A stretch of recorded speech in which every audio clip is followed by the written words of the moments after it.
Sir John, marami na pong nagbebenta. What will make my book different? Your story alone will may be different. So for example, pareho tayo, kunwari na lang si Regel at ako, kunwari Regel nasa ano tayo, nasa personal finance, right? Nasa personal finance ka, nasa personal finance ako. Let's just say ikaw dati kang, I don't know, dati kang yung laki sa hirap, really squatter, yung talagang rags to riches ang stories mo. A lot of people will resonate to your story and they're gonna buy your product because they resonate, they love your rags to riches story. Ako naman, personal finance din. Sabihin naman competitor tayo, Regel. Pero ako naman ang story ako dating OFW. So a lot of people also will resonate with me because alam nila dati rin akong OFW. So ang magre-resonate sa akin yung may mga OFW, mga dating OFW, or may mga kamag-anak na OFW.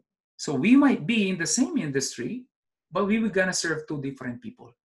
Think about it that way. This is what I'm advocating. When you would like to help someone, kinakailangan specific yung problem niya. Wait, before you go, do not forget to click that red subscribe button below. Appreciate it. Thank you for watching.